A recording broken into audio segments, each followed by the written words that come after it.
ನಮಸ್ಕಾರ, ಸೋನಿನಾ ನ್ಯೂಸ್ಗೆ ಸ್ವಾಗತ. ನಾನು ಪ್ರಭಾವತಿ. ಮೊದಲಿಗೆ ಮುಖ್ಯಾಂಶಗಳು.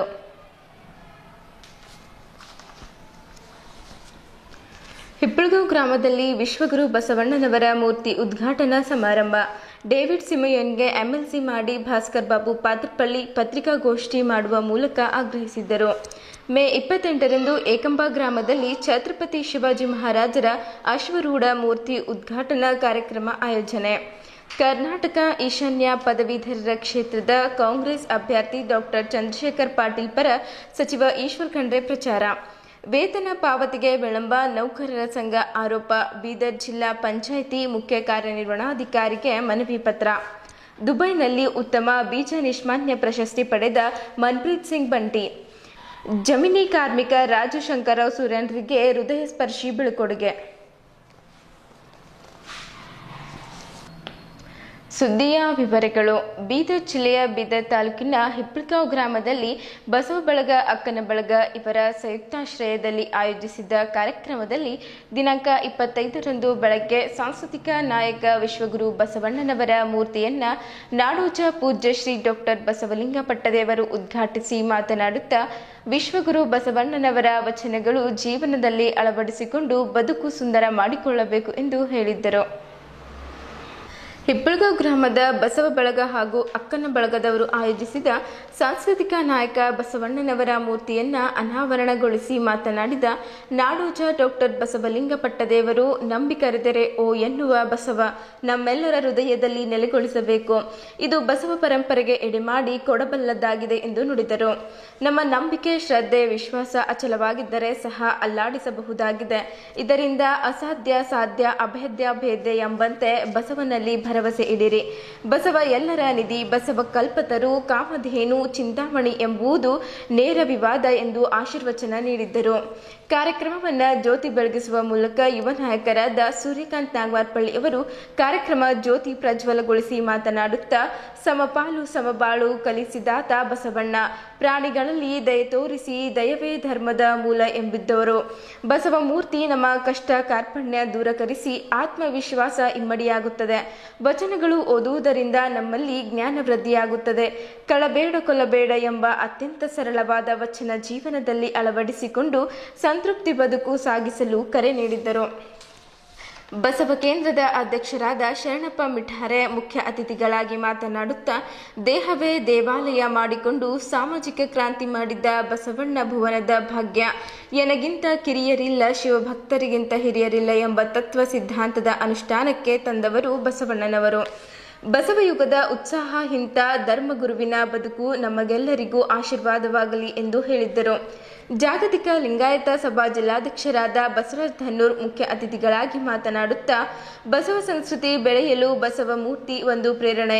ಛಲವಂತಿಕೆಯ ಬದುಕು ನಮ್ಮದಾಗಬೇಕು. ಇದು ಬಸವ ನೆಲ, ಮನುಕುಲಕ್ಕೆ ಉದ್ಧಾರ, ಜಾತಿಯ ಪೇಡಭೂತ ಬೇರು ಸಹಿತ ಕಿತ್ತೆಸೆದು ಸಮಾನತೆಯ ತಳಹದಿಯ ಮೇಲೆ ಸಮಾಜ ಕಟ್ಟಿ ಬೆಳೆಸಿದ್ದರು. ಮಾನವರಲ್ಲಿ ಭವಿಭಕ್ತ ಎಂಬ ಭೇದವಿದ್ದು ಅನ್ಯ ಭೇದ ಭಾವ ಶರಣರ ನಂಬುವುದಲ್ಲ ಎಂದು ತಮ್ಮ ವಿಚಾರ ವ್ಯಕ್ತಪಡಿಸಿದ್ದರು. ಭಾರತೀಯ ಬಸವ ಬಳಗದ ರಾಜ್ಯಾಧ್ಯಕ್ಷರಾದ ಬಾಬುವಾಲಿ ಅವರು ಮಾತನಾಡುತ್ತಾ, ಇದು ಎಲ್ಲೆಡೆ ಬಸವ ಬೆಳೆ ಸಮೃದ್ಧಿಯಾಗಿ ಬೆಳೆಯುತ್ತಿದೆ. ಹಳ್ಳಿಗಳಲ್ಲಿ ಇಂತಹ ಬಸವ ಮೂರ್ತಿ ಯುವಕರು ಮುಂದೆ ಬಂದು ಅನಾವರಣ ಮಾಡಲಿ, ಸಮಾಜ ಸಂಘಟಿಸರಿ ಎಂದು ಮನವಿ ಮಾಡಿದ್ದರು. ಕಾರ್ಯಕ್ರಮದ ಅಧ್ಯಕ್ಷತೆಯನ್ನ ಪ್ರೊಫೆಸರ್ ಸಿದ್ದರಾಮಪ್ಪ ಮಾಸಿಮಾಡೆ ವಹಿಸಿ, ಶರಣರು ವೈಚಾರಿಕ ವೈಜ್ಞಾನಿಕ ತಳಹದಿಯ ಮೇಲೆ ಲಿಂಗಾಯತ ಧರ್ಮ ಕಟ್ಟಿದ್ದಾರೆ. ಅನುಯಾಯಿಗಳಾದವರು ಆ ದಿಶೆಯಲ್ಲಿ ಚಿಂತನೆ ಮಾಡಿ ತತ್ವ ಬೆಳೆಸುವ ಕರ್ಮದಲ್ಲಿ ತೊಡಗಿಸಿಕೊಳ್ಳಲು ಸಲಹೆ ನೀಡಿದ್ದರು. ಚಾಮೂಲ್ ರುದ್ರಮುನಿ ಮಠದ ಪೂಜ್ಯ ಶ್ರೀ ಮುರುಗೇಂದ್ರ ಸ್ವಾಮಿಗಳ ಶಟಸ್ಥಳ ಧ್ವಜಾರೋಹಣೆ ಮಾಡಿದ್ದರು. ಲಿಂಗಾಯತ ಸಮಾಜ ಅಧ್ಯಕ್ಷರಾದ ಕುಶಲರಾವ್ ಪಾಟೀಲ್ ಖಾಜಾಪುರ್, ಸೋಮಶೇಖರ್ ಪಾಟೀಲ್ ಗಾದ್ಗಿ, ಅಧ್ಯಕ್ಷರು ರಾಷ್ಟ್ರೀಯ ಬಸವ ದಳ ಚಂದ್ರಶೇಖರ್ ಹೆಬ್ಬಾಳೆ, ಜಯರಾಜ್ ಖಂಡ್ರೆ ಸೇರಿದಂತೆ ಗೋಕಾಕ್ದ ಪೂಜ್ಯ ಶ್ರೀ ನೀಲಮ್ಮ ತಾಯಿ ಉಪಸ್ಥಿತಿ ವಹಿಸಿದ್ದರು. ಗ್ರಾಮದಲ್ಲಿ 5 ದಿವಸ ಬಸವ ದರ್ಶನ ಪ್ರವಚನ ಮಾಡಿದ ಸುವರ್ಣ ಶರಣಪ್ಪ ಚಿಮ್ಕೋಡೆ ಅವರನ್ನ ಗೌರವಿಸಿದ್ದರು. ಐಕ್ಯಮಠವನ್ನು ಹುಲಸೂರಿನ ಪೂಜ್ಯ ಶ್ರೀ ಡಾಕ್ಟರ್ ಶಿವಾನಂದ ಮಹಾಸ್ವಾಮಿಗಳು ಉದ್ಘಾಟಿಸಿ ಸಂಘ ಎರಡುಂಟು ಒಂದೇ ಹಿಡಿ ಇನ್ನೊಂದು ಬಿಡು, ಸಾರ ಸಜ್ಜನರ ಸಂಘ ಲೇಸು ಕಂಡಯ್ಯ ಎಂಬ ವಿಚಾರ ಇಂದು ಪ್ರಸ್ತುತವಾಗಿದೆ. ಮಕ್ಕಳಿಗೆ ಸಂಸ್ಕಾರ ಕೊಟ್ಟು ಸಂತೃಪ್ತಿ ಬದುಕು ಸಾಗಿಸಲು ತಿಳಿ ಹೇಳಬೇಕು. ಪ್ರತಿಯೊಬ್ಬರೂ ಕನಿಷ್ಠ 5 ವಚನಗಳು ಪಠಿಸಲು ಪ್ರಯತ್ನ ಮಾಡಬೇಕೆಂದು ತಿಳಿಸಿದ್ದರು. ಮೊದಲಿಗೆ ಚಿನ್ನಮಯಿ ನವದ್ಗೇರಿ ವಚನ ಪ್ರಾರ್ಥನೆಗೈದರು.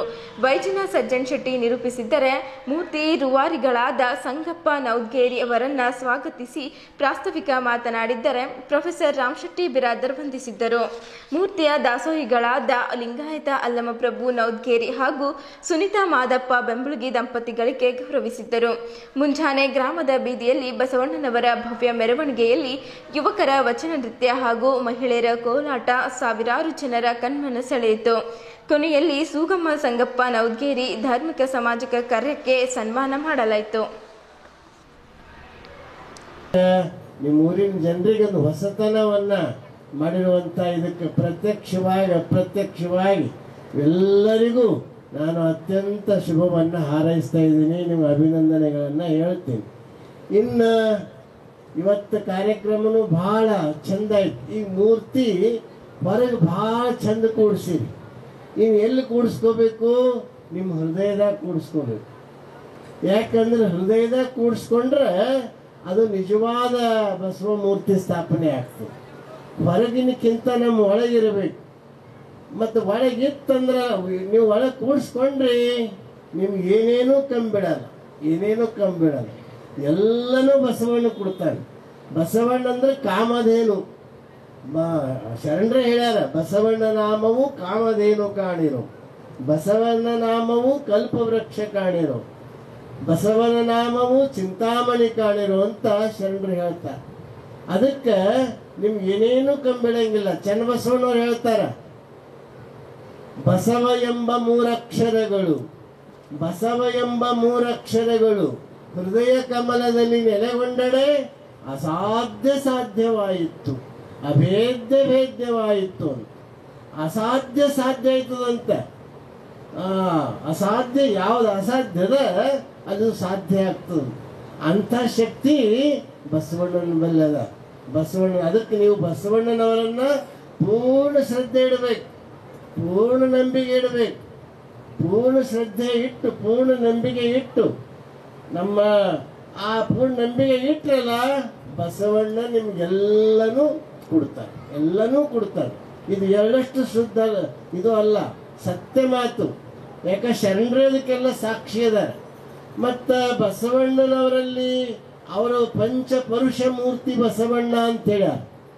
ಬಸವಣ್ಣನ ಕಣ್ಣು ಪರುಷ, ಹಸ್ತ ಪರುಷ, ಅವರ ನಾಲಿಗೆ ಪರುಷ, ಅವರ ಹೃದಯ ಸ್ಪರ್ಶ ಎಲ್ಲನೂ ಪಂಚಪರುಷ ಮೂರ್ತಿ ಇದ್ರು.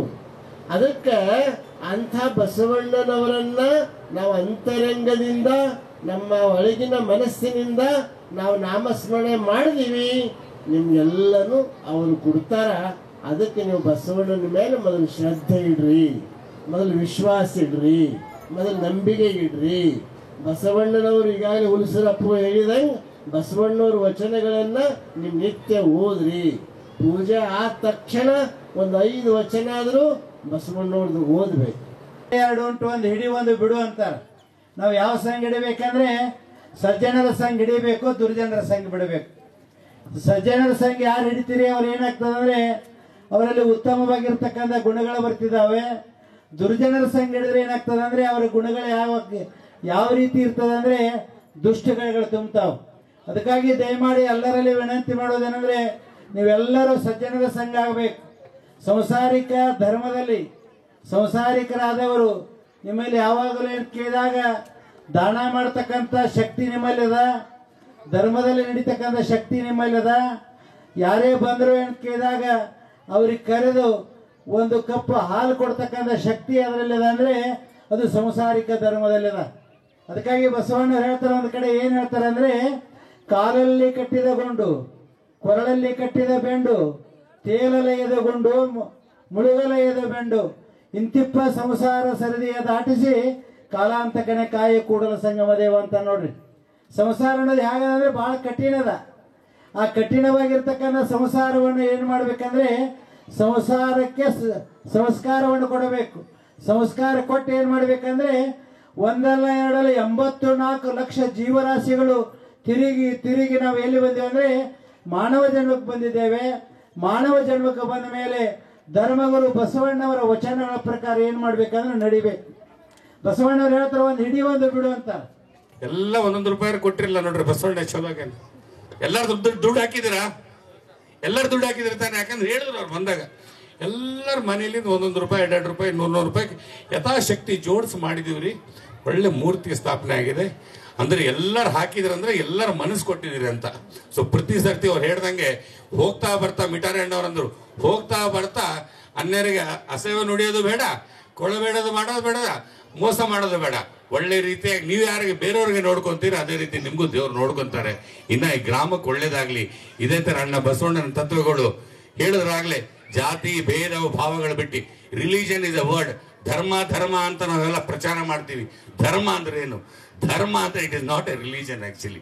ಧರ್ಮ ಅಂದ್ರೆ ಸಮಾಜದ ಜೊತೆಗೆ, ಪ್ರಕೃತಿ ಜೊತೆಗೆ, ಪಂಚಭೂತಗಳ ಜೊತೆಗೆ ಜೊತೆಯಾಗಿ ಬಾಳ್ತಕ್ಕಂಥದ್ದು. ಸಮಪಾಲು ಸಮಬಾಳ ಅಂದ್ರೆ ಪ್ರಕೃತಿಯ ಜೊತೆಗಿರಬೇಕು, ಅಗೇನ್ಸ್ಟ್ ನೇಚರ್ ಹೋಗ್ಬಾರ್ದು. ದಟ್ ಈಸ್ ಧರ್ಮ. ಅದಕ್ಕಾಗಿ ಬಸವಣ್ಣವ್ರು ಅವೆಲ್ಲಗಳು ನೋಡಿ ಒಂದೊಂದು ಸಣ್ಣ ಒಂದು ವಚನಗಳಲ್ಲಿ ಸಾಹಿತ್ಯದಲ್ಲಿ ತಾವು ಕೇಳ್ಬೋದು. ಕಾಗೆ ಕೂಡ ಕಾ ಕಾ ಕಾ ಅಂತದಂತೆ. ಯಾಕಂತದ ಹೇಳಿ? ಒಂದಗಳನ್ನ ನೋಡಿದ್ರೆ ನೆಂಟ್ರಿಗೆ ನೆಲ್ಲರಿಗೆ ಆಜು ಬಾಜು ಎಲ್ಲರಿಗೂ ಕರಿತಿದ್ದು ಬಾ ಬಾ ತಿನ್ನು ಅಂತ. ಹಂಗೆ ನಾವು ಲಿಂಗಾಯತರು ಅನ್ನ ದಾಸೋಹ ಮಾಡಿ ಎಲ್ಲರಿಗೂ ಕರೆದು ಊಟ ಮಾಡಿಸ್ತಕ್ಕಂಥ ಸೇವೆ ನಾವು ಮಾಡ್ಬೇಕಂತಕ್ಕಂಥ ಕೆಲಸ ತಮ್ಮಲ್ಲಿ ಕಳಕಳೆ ವಿನಂತಿ. ಸದ್ಯೋ ಜಾತಾಯ ವೈ ನಮೋ ನಮಃ. ಭವೆ ಭವಿನಾದಿ ಭವೆ ಭಸ್ಮಾಂ ಭವದ್ಭವಾಯ ನಮಃ. ವಾಮದೇವಾಯ ನಮಃ ಜ್ಯೇಷ್ಠಾಯ ನಮಃ ಶ್ರೇಷ್ಠಾಯ ನಮಃ ರುದ್ರಾಯ ನಮಃ ಕಾಲಾಯ ನಮಃ ಕಲ ವಿಕರ್ಣಾಯ ನಮೋ ಬಲ ವಿಕರ್ಣಾಯ ನಮೋ ಬಲಾಯ ನಮೋ ಸರ್ವಭೂತರ್ಮನಾಯ ನಮೋ ಮನೋನ್ಮನಾಯ ನಮಃ. ಅಘೋರೇಭ್ಯೋ ತಘೋರೇಭ್ಯೋ ಘೋರ ಘೋರತರೇಭ್ಯೋ ಸರ್ವೇಭ್ಯೋ ಸರ್ವ ಸರ್ವೇಭ್ಯೋ ನಮಸ್ತೆಸ್ತು ರುದ್ರರೂಪೇಭ್ಯ ತತ್ಪುರುಷಾಯ ವಿದ್ಮಹೇ ಮಹಾದೇವಾಯ ಧೀಮಹಿ ತನ್ನೋ ರುದ್ರ ಪ್ರಚೋದಯಾತ್. ಈಶಾನ ಸರ್ವವಿದ್ಯಾನಾಂ ಈಶ್ವರ ಸರ್ವಭೂತಾನಾಂ ಬ್ರಹ್ಮಾಧಿಪತೆ ಬ್ರಹ್ಮಣಾಧಿಪತೆ ಬ್ರಹ್ಮ ಶಿವೋಮಸ್ತು ಸದಾ ಶಿವೋಂ. ಶಾಂತಿ ಶಾಂತಿ ಶಾಂತಿ. ಅವನಪ್ಪ ಈಗ ಚಾಲು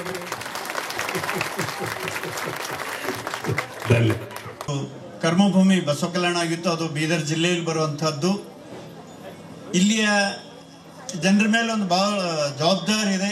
ಜಗತ್ತಿನಾದ್ಯಂತ ಈ ವಚನ ಸಾಹಿತ್ಯ ಶರಣ ಸಾಹಿತ್ಯದ ವಿಚಾರ ಮುಟ್ಟಿಸ್ಬೇಕನ್ನುವಂತಹದ್ದು. ನಿಜವಾಗಿಯೂ ಇವತ್ತು ಮೂರ್ತಿ ಸ್ಥಾಪನೆ ಆಯಿತು. ಸಾಕಷ್ಟು ಜನ ಎಲ್ಲರೂ ವಿಚಾರಗಳನ್ನು ಅಭಿವ್ಯಕ್ತಪಡಿಸಿದರು.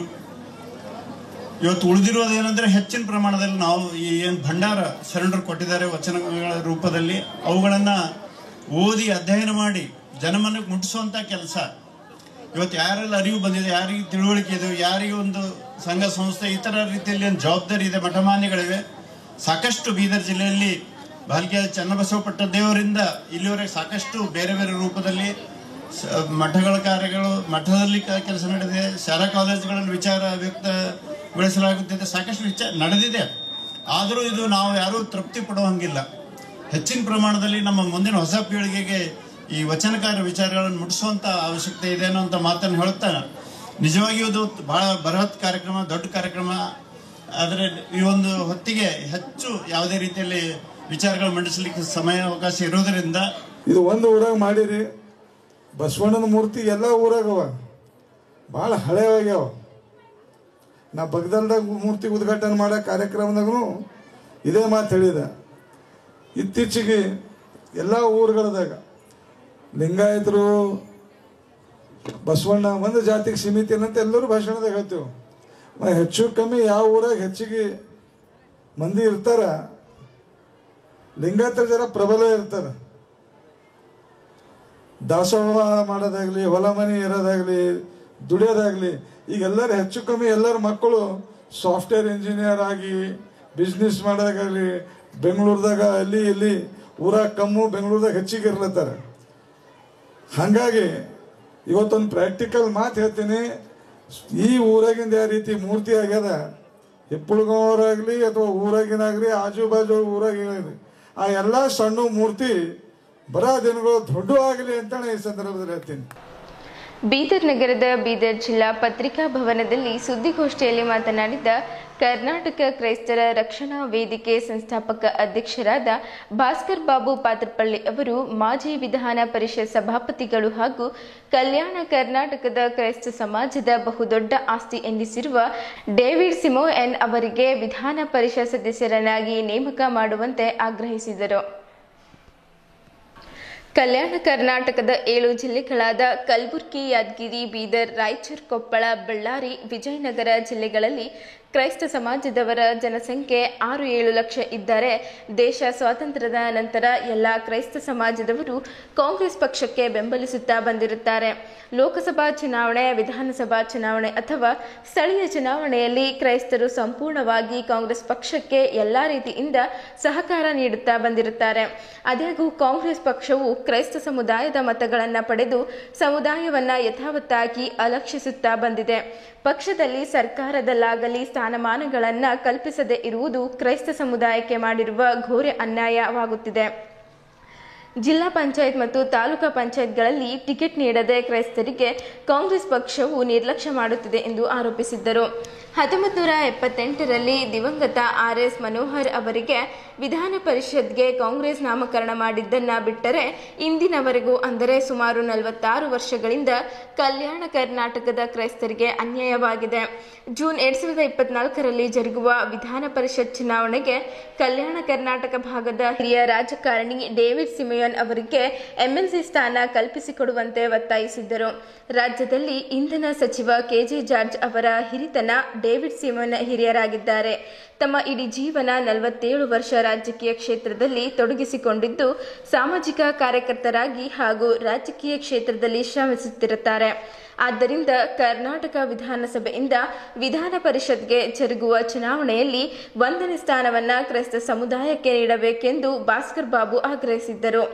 ಜಿಲ್ಲಾ ಸಂಘ ಸಂಸ್ಥೆಗಳ ವೇದಿಕೆ ಅಧ್ಯಕ್ಷ ಡಾಕ್ಟರ್ MS ಶಿರೋಮಣಿ, ಕರ್ನಾಟಕ ಕ್ರೈಸ್ತರ ರಕ್ಷಣಾ ವೇದಿಕೆ ಜಿಲ್ಲಾಧ್ಯಕ್ಷ ರಾಜೇಶ್ ಜ್ಯೋತಿ, ಸಮಾಜದ ಮುಖಂಡರಾದ ಮಾಣಿಕ್ ಕೌಠ, ಸುಕೀರ್ತಾ ವಗ್ಗೆ, ಸಂತೋಷಿ ಸುಂದರ್ ಪತ್ರಿಕಾಗೋಷ್ಠಿಯಲ್ಲಿ ಉಪಸ್ಥಿತರಿದ್ದರು.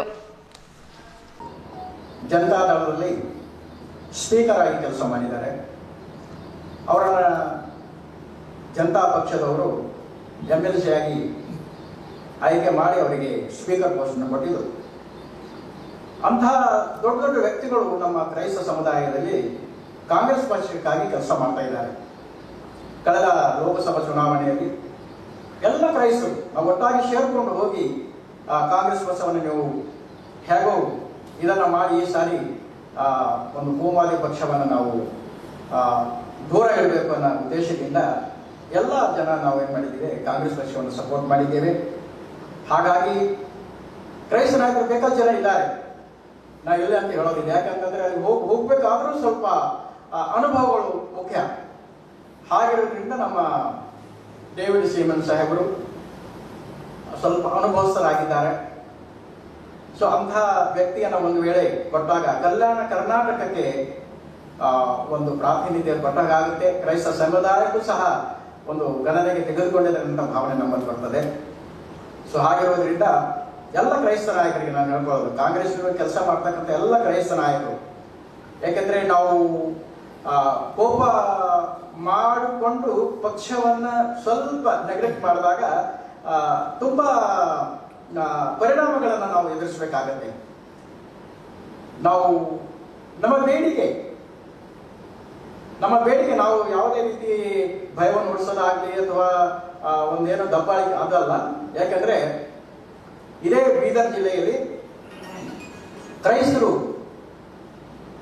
ವಿರೋಧವಾಗಿ ನಿಂತುಕೊಂಡಾಗ ಕಾಂಗ್ರೆಸ್ ಪಕ್ಷದ ಪರಿಸ್ಥಿತಿ ಸ್ವಲ್ಪ ಏನು ಕಷ್ಟ ನಷ್ಟವನ್ನು ಅನುಭವಿಸುವಂತ ಪರಿಸ್ಥಿತಿ ಬರ್ತದೆ.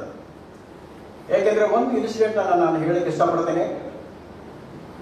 ಎಲ್ಲ ಯುವ ಪತ್ರಕರ್ತರಿದ್ದೀರಿ. ಕ್ರೈಸ್ತರಿಗಾದಂತಹ ಅನ್ಯಾಯವನ್ನ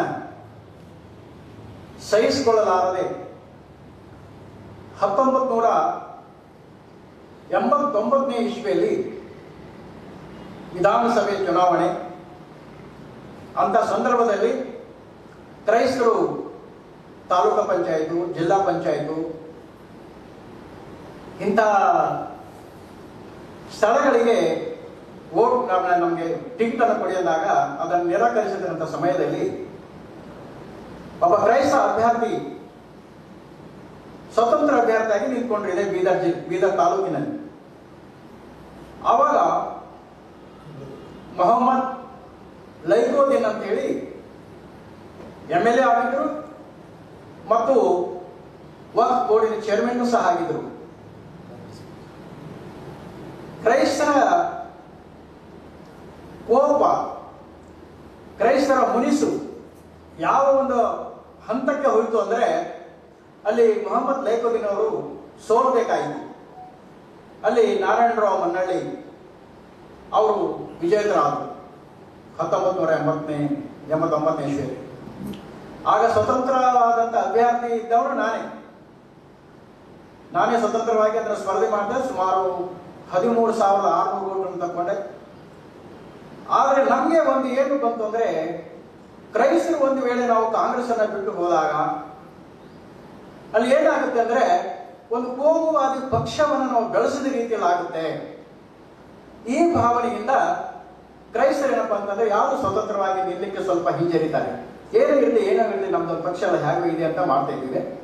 ಹಾಗಾಗಿ ಬೀದರ್ ಜಿಲ್ಲೆಯ ಎಲ್ಲ ಕಾಂಗ್ರೆಸ್ ಪದಾಧಿಕಾರಿಗಳಲ್ಲೂ ಮತ್ತು ರಾಜ್ಯದ ಪದಾಧಿಕಾರಿಗಳಲ್ಲೂ ನಮ್ಮ ಒಂದು ಮನವಿ, ಮುಂಬರ್ತಕ್ಕಂಥ MLC ನಾಮಿನೇಷನ್ ಎಲೆಕ್ಷನ್ ನಡೀತಾ ಇದೆ ವಿಧಾನಸಭೆಯಿಂದ ವಿಧಾನ ಪರಿಷತ್ತಿಗೆ, ಇದರಲ್ಲಿ ಒಂದು ಸ್ಥಳವಾದರೂ ಕ್ರೈಸ್ತರಿಗೆ, ಅದು ವಿಶೇಷವಾಗಿ ನಮ್ಮ ಕಲ್ಯಾಣ ಕರ್ನಾಟಕಕ್ಕೆ ಕೊಡಬೇಕೆಂಬುದಾಗಿ ನಮ್ಮೆಲ್ಲರ ಬೇಡಿಕೆ ಇದೆ. ಕಾಂಗ್ರೆಸ್ ಪಕ್ಷಕ್ಕೆ ನೋಡ್ರಿ 100ಕ್ಕೆ 100 ಮತ ಕೊಡುವ ಸಮುದಾಯಕ್ಕೆ ಪ್ರತಿನಿಧಿತ್ವ 0 ಇದೆ. 20% ಮತ ಕೊಡುವಂತ ಕಾಂಗ್ರೆಸ್ ಮತ ಕೊಡುವಂತ ಸಮುದಾಯಕ್ಕೆ ಇವತ್ತು 100 ಪ್ರತಿನಿಧಿತ್ವ ಕೊಡ್ತಾ ಇದ್ದಾರೆ. ಸೊ ಹಾಗಾಗಿ ನಾವು ಈಗ ಕೇಳ್ತಾ ಇದ್ದೀವಿ, ನಮಗೂ ಗೊತ್ತಾಗಿದೆ ಎಷ್ಟು ದಿವಸ ನಾವು ಸುಮ್ಮನೆ ಕೊಡಬೇಕು. ಹಾಗಾಗಿ ಕಾಂಗ್ರೆಸ್ ಪಕ್ಷಕ್ಕೆ ಒಂದು ಇದನ್ನ ಎಚ್ಚರಿಕೆಯನ್ನು ಕೊಡ್ತಾ ಇದ್ದೀವಿ. ಮತ್ತು ಈ ಸದ್ಯ 11 MLCಗಳು ಖಾಲಿ ಇದೆ, ನೋಟಿಫಿಕೇಶನ್ ಬಂದಿದೆ. ಸೊ ಅದರಲ್ಲಿ ಡೇವಿಡ್ ಸಿಮನ್ ಅವರಿಗೆ ಪರಿಗಣಿಸಬೇಕು. ಯಾಕಂದ್ರೆ ಹಿರಿಯರು ಮತ್ತು ಅನುಭವಸ್ಥರು ಮತ್ತು ಸಂಘಟನಾಗಾರರು ಮತ್ತೆ ಕ್ರೈಸ್ತ ಸಲಹೆಗಾರರಾಗಿದ್ದಾರೆ. ಹಾಗಾಗಿ ಅವ್ರಿಗೆ ಕೊಟ್ಟಿದ್ರೆ ಚೆನ್ನಾಗಿರ್ತದೆ. ಮತ್ತು ನಮ್ಮ ಬೇರೆ ಸಹೋದರಿಗೆ ವಿರುದ್ಧವಾಗಿ ನಾವಿಲ್ಲ, ಆದರೆ ನಮ್ಮ ಬೇಡಿಕೆ ನಮ್ಮ ಹಿರಿಯರಿಗೆ ಕೊಡಲಿ ಅಂತ ಒಂದು ಬೇಡಿಕೆ ಇದೆ. ಹಾಗಾಗಿ ಮಾಧ್ಯಮದ ಎಲ್ಲ ನಮ್ಮ ಸಹೋದರಿಗೆ ನಾವು ಬೇಡ್ಕೊಳ್ತೀವಿ, ತಾವು ಇದನ್ನು ಪ್ರಚಾರ ಮಾಡಿರಿ. ತಾವು ಕೂಡ ಅಂಗ ಇವತ್ತು ನಮ್ಮ ದೇಶದಲ್ಲಿ ಪ್ರಜಾಪ್ರಭುತ್ವ ಉಳಿಬೇಕಾದ್ರೆ ತಮ್ಮ ಮಹತ್ವ ಬಹಳ ದೊಡ್ಡದಾಗಿದೆ. ಹಾಗಾಗಿ ತಮ್ಮಲ್ಲಿ ನಾವು ನಮ್ಮ ಸಮುದಾಯದ ಪರವಾಗಿ ಕಳಕಳಿಯನ್ನು ಮನವಿ ಮಾಡ್ತೀವಿ. ಇದನ್ನು ಮಾಧ್ಯಮದಲ್ಲಿ ಇನ್ನೂ ಹೆಚ್ಚಿನ ರೀತಿಯಲ್ಲಿ ಒಂದು ಒತ್ತನ್ನು ಕೊಟ್ಟು ವರಿಷ್ಠರು, ಕಾಂಗ್ರೆಸ್ ಪಕ್ಷದ ವರಿಷ್ಠರಿಗೆ ಈ ಒತ್ತಾಯ ತರುವಂಥ ರೀತಿಯಲ್ಲಿ ತಾವು ಮಾಡಬೇಕಂತ ನಮ್ಮ ಪರವಾಗಿ ತನಕ. ಬೀದರ್ ನಗರದ ಬೀದರ್ ಜಿಲ್ಲಾ ಪತ್ರಿಕಾ ಭವನದಲ್ಲಿ ಕರೆದ ಪತ್ರಿಕಾಗೋಷ್ಠಿಯಲ್ಲಿ ಮಾತನಾಡಿದ ಬೀದರ್ ಜಿಲ್ಲೆಯ ಔರ ತಾಲೂಕಿನ ಏಕಂಬ ಗ್ರಾಮದ ಮರಾಠ ಸಮಾಜದ ಪ್ರಮುಖರು ಮೇ 26ರಿಂದ 28ರವರೆಗೆ ಛತ್ರಪತಿ ಶಿವಾಜಿ ಮಹಾರಾಜರ ಅಶ್ವರೂಢ ಮೂರ್ತಿಯ ಉದ್ಘಾಟನಾ ಸಮಾರಂಭದ ಅಂಗವಾಗಿ ವಿವಿಧ ಧಾರ್ಮಿಕ, ಸಂಗೀತ, ಉಚಿತ ಆರೋಗ್ಯ ತಪಾಸಣೆ ಶಿಬಿರ ಕಾರ್ಯಕ್ರಮಗಳು ಆಯೋಜಿಸಲಾಗಿದೆ ಎಂದು ಹೇಳಿದ್ದರು. ಪತ್ರಿಕಾಗೋಷ್ಠಿಯಲ್ಲಿ ಮಾತನಾಡಿದ ಏಕಂಬ ಗ್ರಾಮದ ಪ್ರಮುಖರೊಬ್ಬರು ಮೇ 26ರಂದು ಏಕಂಬ ಗ್ರಾಮದಲ್ಲಿ ಉಚಿತ ಆರೋಗ್ಯ ಶಿಬಿರ, ಮೇ 27ರಂದು ಸಂಗೀತ ಪವಾಡ ಬಯಲು ಕಾರ್ಯಕ್ರಮ ನಡೆಯಲಿದೆ ಎಂದರು. ಮೇ 28ರಂದು ಸಂಜೆ 6 ಗಂಟೆಗೆ ಶಿವಾಜಿ ಮಹಾರಾಜರ ವಂಶಸ್ಥರಾದ ಯುವರಾಜ ಸಂಭಾಜಿ ರಾಜೇ ಛತ್ರಪತಿ ಅವರು ಛತ್ರಪತಿ ಶಿವಾಜಿ ಮಹಾರಾಜರ ಅಶ್ವರೂಢ ಮೂರ್ತಿಯನ್ನ ಉದ್ಘಾಟನೆ ಮಾಡಲಿದ್ದಾರೆ ಎಂದು ಹೇಳಿದ್ದರು. ಏಕಂಬ ಗ್ರಾಮದ ಯುವಕರೊಬ್ಬರು ಮಾತನಾಡುತ್ತಾ ಮೇ 26ರಿಂದ 28ರವರೆಗೆ 3 ದಿನಗಳ ಕಾಲ ನಡೆಯಲಿರುವ ಕಾರ್ಯಕ್ರಮದಲ್ಲಿ ಹೆಚ್ಚಿನ ಸಂಖ್ಯೆಯಲ್ಲಿ ಸಾರ್ವಜನಿಕರು ಭಾಗವಹಿಸಬೇಕೆಂದು ಕೋರಿದ್ದರು. ಈ ಪತ್ರಿಕಾಗೋಷ್ಠಿಯಲ್ಲಿ ಸಂಭಾಜಿ ಬ್ರಿಗೇಡ್ ಅಧ್ಯಕ್ಷ ಸತೀಶ್ರಾವ್ ವಾಸ್ರೆ, ಪೃಥ್ವಿರಾಜ್ ಪಾಟೀಲ್, ಅಕ್ಷಯ್ ಪಾಟೀಲ್, ಸಂದೀಪ್, ಅಮಿತ್ ಹಂಗರ್ಗಿ, ಗುಂಡಾಜಿರಾವ್ ಪಾಟೀಲ್, ಧನರಾಜ್ ಪಾಟೀಲ್, ಲಕ್ಷ್ಮಣ್ ದಿಲೀಪ್ ರಾವ್ ಉಪಾಸೆ ಸೇರಿದಂತೆ ಏಕಂಬ ಗ್ರಾಮದ ಹಿರಿಯರು, ಗಣ್ಯರು ಇದ್ದರು. शिवाजी महाराज का जो अश्वारूढ़ पुतला हम एकम्बा में बिठाए हैं, तो जो कार्यक्रम है एकम्बा में 26, 27 और 28 ये दिन में बहुत बड़े पैमाने पर वहाँ पर लोग जमा होने वाले हैं। और 26 को हबपा आदिनाथ महाराज लाड़ इनका कीर्तन का कार्यक्रम है। और 27 को शिवशाहीर राजेंद्र खड़ूसकर इनका पवाड़ा का कार्यक्रम है। उसके बाद में 28 तारीख को शाम 6 बजे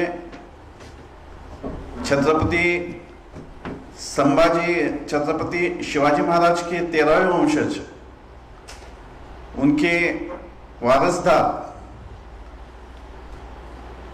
युवराज संभाजीराजे छत्रपति इनके शुभ हस्ते छत्रपति शिवाजी महाराज के स्टैचू का अनावरण सोहरा वहाँ पर पार पड़ने वाला है। तो इस अवसर पर मैं सभी बीदर जिला के जो शिव प्रेमी हैं वो सभी शिव प्रेमी को आह्वान करता हूं कि 28 तारीख को एकम्बा में मौजूद रहकर वहां बड़े पैमाने पर शिव प्रेमी उस सोहरे का आनंद लेना चाहिए और एक शक्ति वहां पर दिखानी चाहिए। ये मैं आप पत्रकार बांधवों के माध्यम से मैं सभी को आह्वान करता हूं और सभी पत्रकार बांधवों को हम सभी यहाँ पर आकर आपको निमंत्रण देने के लिए यहाँ पर आए हैं। नहीं है, सब 18 पगड़ जाति को लेकर उन्होंने जो कुछ हमें आज तक दिया है वो सबके पास आपके माध्यम से हमें पहुंचाना है और उन्हीं की राह पर हमारी पीढ़ी चले और आगे शिवाजी महाराज के विचार उन तक पहुंचे। इसीलिए हमने ये कार्यक्रम रखा है और सभी पत्रकारों को अनुरोध है कि आप सब जनता के पास ये हमारा मैसेज पहुंचाएंगे, ऐसे हम आशा करते हैं। धन्यवाद। 26 तारीख को आदिनाथ महाराज लाड इनका कीर्तन समाज प्रबोधन पर कीर्तन होने वाला है। आदिनाथ महाराज लाड और उनके बाद शिवशाहीर 27 तारीख राजेंद्र खड़ूसकर जो बहुत फेमस शायर है महाराष्ट्र के, उनका शायर का कार्यक्रम का आयोजन यहाँ पे 27 तारीख को किए है और शायर का कार्यक्रम 27 तारीख होने के बाद 28 तारीख को जो स्टैचू का ओपनिंग सेरेमनी है उसमें अविनाश भारती जो व्याख्याते हैं प्रबोधनकार है उनका व्याख्यान होगा और उसी के साथ श्री युवराज छत्रपति संभाजी राजे उनके कर कमलों से छत्रपति शिवाजी महाराज जी की वो स्टैचू का अनावरण होगा और 6 बजे कार्यक्रम स्टार्ट होगा वो एंड स्टैचू के अनावरण का। इसीलिए मैं सभी जनता को, सभी हमारे माता भगिनी सभी को मैं विनती करता हूँ कि आप आइए और ये सभी समाज के लिए एक अच्छा कार्यक्रम होगा हमारे औरा तालुके में। 28 ನಮ್ಮ ಊರಿನಲ್ಲಿ ಶ್ರೀ ಛತ್ರಪತಿ ಶಿವಾಜಿ ಮಹಾರಾಜ್ ಸ್ಟ್ಯಾಚ್ಯೂದು ಇನಾಗ್ರೇಷನ್ ಇದೆ. ಅದಕ್ಕೋಸ್ಕರ ನಾವು ನಿಮ್ಮ ಕಡೆ ಇನ್ವಿಟೇಷನ್ ಮಾಡಕ್ಕೆ ಬಂದಿದ್ವಿ. ಇದು ಮುಖ್ಯ ಅಂತ ಯಾಕಂದ್ರೆ ನೀವು ನಮಗೆ ಒಂದು ಬ್ಯಾಕ್ಬೋನ್ ಅಂದರೆ ನಿಮ್ಮದಿಂದ ಏನು ನೆಟ್ವರ್ಕ್ ಸಿಗುತ್ತೆ ಆ ನೆಟ್ವರ್ಕು ನಮ್ಮ ಜಿಲ್ಲೆಯಲ್ಲಿ ಎಲ್ಲ ಕಡೆ ಹೋಗಬೇಕು. ಅದಕ್ಕೋಸ್ಕರ ನಮ್ಮ ಸ್ನೇಹದಿಂದ ನಮ್ಮ ಹಾರ್ಟ್ನಿಂದ ನಾವು ನಿಮ್ಮ ಕಡೆ ಬಂದಿದ್ದೀವಿ. ಅದು ಎಲ್ಲರಿಗೂ ನಮ್ಮ ಊರು. ಸೊ ಅದು ನಾನು ಇರೋದು ಬೆಂಗಳೂರಿನಲ್ಲಿ. ಸೊ ಇವ್ರಿಗೆ ಸ್ವಲ್ಪ ಕನ್ನಡ ಪ್ರಾಬ್ಲಮ್ ಇದೆ. ನಮ್ಮ ಅಮ್ಮ ಮರಾಠಿ, ಬಟ್ ನಮ್ಮ ಅಮ್ಮದು ಸಿಸ್ಟರ್ ಅಂದರೆ ನಮ್ಮ ಕನ್ನಡ. ನಾವು ಕನ್ನಡ ಸ್ನೇಹಿ, ನಾವು ಕನ್ನಡ ಪ್ರೇಮಿ. ಸೊ ಅದು don't hurt sir, I want to tell you. So just what means you say. ವಿಧಾನ ಪರಿಷತ್ತಿನ ಕರ್ನಾಟಕ ಈಶಾನ್ಯ ಪದವೀಧರರ ಕ್ಷೇತ್ರದ ಕಾಂಗ್ರೆಸ್ ಅಭ್ಯರ್ಥಿ ಡಾಕ್ಟರ್ ಚಂದ್ರಶೇಖರ್ ಪಾಟೀಲ್ ಅವರ ಪರ ಜಿಲ್ಲಾ ಉಸ್ತುವಾರಿ ಸಚಿವ ಈಶ್ವರ್ ಖಂಡ್ರೆ ಹಾಗೂ ಮಾಜಿ ಸಚಿವ ರಾಜಶೇಖರ್ ಪಾಟೀಲ್ ನಗರದಲ್ಲಿ ಶುಕ್ರವಾರ ಬಿರುಸಿನ ಪ್ರಚಾರ ನಡೆಸಿದರು. ಅಲ್ಲದೆ ಬೀದರ್ ಕರ್ನಾಟಕ ಕಾಲೇಜಿನಲ್ಲಿ ನಡೆದ ವಿಧಾನ ಪರಿಷತ್ತಿನ ಕರ್ನಾಟಕ ಈಶಾನ್ಯ ಪದವೀಧರರ ಕ್ಷೇತ್ರದ ಕಾಂಗ್ರೆಸ್ ಅಭ್ಯರ್ಥಿ ಡಾಕ್ಟರ್ ಚಂದ್ರಶೇಖರ್ ಪಾಟೀಲ್ ಅವರ ಪರ ಪ್ರಚಾರ ಸಭೆಯಲ್ಲಿ ಬೀದರ್ ಜಿಲ್ಲಾ ಉಸ್ತುವಾರಿ ಸಚಿವ ಈಶ್ವರ್ ಖಂಡ್ರೆ ಅವರು ಮಾತನಾಡಿದ್ದರು. ಕರ್ನಾಟಕ ರಾಷ್ಟ್ರೀಯ ಶಿಕ್ಷಣ ಸಂಸ್ಥೆಯ ಪದವಿ ಪೂರ್ವ college, pharmacy college, N K. Jabshetty Ayurvedic ವೈದ್ಯಕೀಯ ಕಾಲೇಜು, ಕರ್ನಾಟಕ ಪಶುವೈದ್ಯಕೀಯ ವಿಶ್ವವಿದ್ಯಾಲಯ, ಸಿದ್ದರಾಮೇಶ್ವರ ಆಯುರ್ವೇದಿಕ್ ವೈದ್ಯಕೀಯ ಕಾಲೇಜು ಮತ್ತಿತರ ಕಡೆ ಭೇಟಿ ನೀಡಿ ಮತಯಾಚಿಸಿದ್ದರು. ವಿಧಾನ ಪರಿಷತ್ ಸದಸ್ಯರಾಗಿ ಚಂದ್ರಶೇಖರ್ ಪಾಟೀಲ್ ಅವರು ಉತ್ತಮ ಕೆಲಸ ಮಾಡಿದ್ದಾರೆ. ಪದವೀಧರರ ಅನೇಕ ಸಮಸ್ಯೆಗಳ ಪರಿಹಾರಕ್ಕೆ ಶ್ರಮಿಸಿದ್ದಾರೆ. ಹೀಗಾಗಿ ಪದವೀಧರರ ಹಿತರಕ್ಷಣೆಗೆ ಅವರಿಗೆ ಮತ್ತೊಂದು ಅವಕಾಶ ಕೊಡಬೇಕು ಎಂದು ಮನವಿ ಮಾಡಿದ್ದರು. ವಿಧಾನ ಪರಿಷತ್ ಸದಸ್ಯರಾದ ಅರವಿಂದ್ ಕುಮಾರ್ ಅರಳಿ, ಮಾಜಿ ಶಾಸಕ ಅಶೋಕ್ ಖೇಣಿ, ಬಿಡಿಎ ಅಧ್ಯಕ್ಷ ಬಸವರಾಜ್ ಜಾಬಶೆಟ್ಟಿ, ಕೆಪಿಸಿಸಿ ಉಪಾಧ್ಯಕ್ಷ ಜಾನ್ ವೆಲ್ಸಿ, ಎಚ್ಕೆಇ ಸಂಸ್ಥೆಯ ಆಡಳಿತ ಮಂಡಳಿ ನಿರ್ದೇಶಕ ಡಾಕ್ಟರ್ ರಜನೀಶ್ ವಾಲಿ, ಕಾಂಗ್ರೆಸ್ ಜಿಲ್ಲಾ ಘಟಕದ ಪ್ರಧಾನ ಕಾರ್ಯದರ್ಶಿ ದತ್ತಾತ್ರಿ ಮೂಲ್ಗೆ, ಜಾರ್ಜ್ ಫರ್ನಾಂಡಿಸ್ ಮತ್ತಿತರರು ಇದ್ದರು.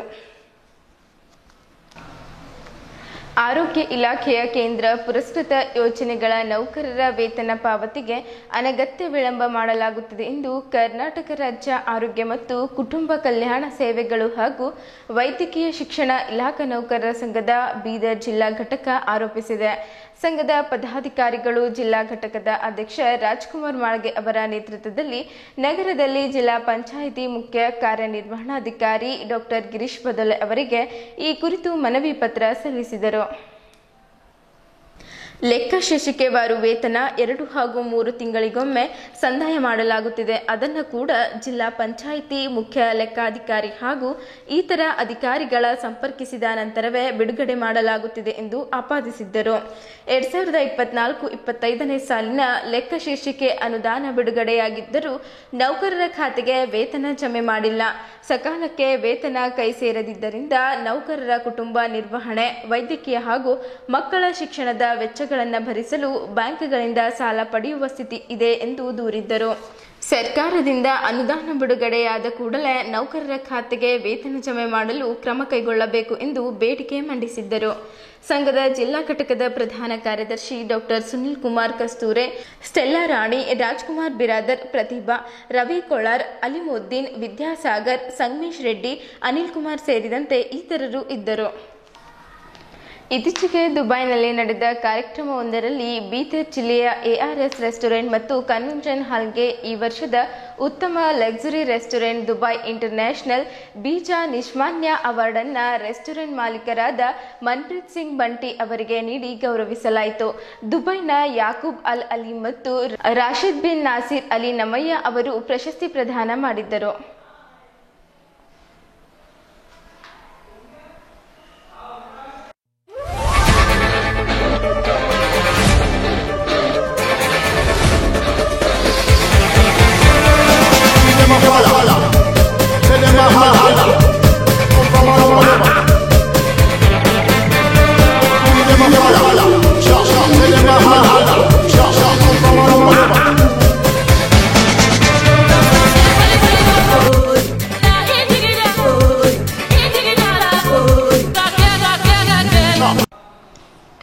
ಕಳೆದ 38 ವರ್ಷಗಳಿಂದ ಬೀದರ್ ನಗರದಲ್ಲಿರುವ ಜಮೀನಿ ಪ್ರೈವೇಟ್ ಲಿಮಿಟೆಡ್ನಲ್ಲಿ ಕಾರ್ಯನಿರ್ವಹಿಸುತ್ತಿರುವ ಕಾರ್ಮಿಕ ರಾಜು ಶಂಕರ್ರಾವ್ ಸೂರ್ಯನ್ ಅವರಿಗೆ ಜಮೀನಿ ಕಚೇರಿ ಸಭಾಂಗಣದಲ್ಲಿ ಜಮೀನಿ ಕಾರ್ಮಿಕ ಸಿಬ್ಬಂದಿಗಳು ಹೂಹಾರ ಹಾಕಿ ಶಾಲು ಹೊದಿಸಿ ಸನ್ಮಾನಿಸಿ ಹೃದಯ ಸ್ಪರ್ಶಿಸಿ ಬೀಳ್ಕೊಟ್ಟರು.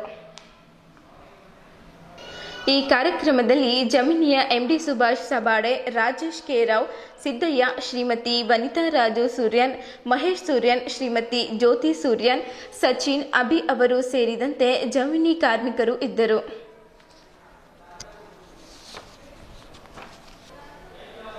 ಇಲ್ಲಿಯವರೆಗೂ ಸುದ್ದಿ ಕೊಟ್ಟಿದ್ದು ನಾನು ಪ್ರಭಾವತಿ. ಮುಂದಿನ ಸುದ್ದಿಯೊಂದಿಗೆ ಮತ್ತೆ ಭೇಟಿಯಾಗೋಣ. ವಂದನೆಗಳು.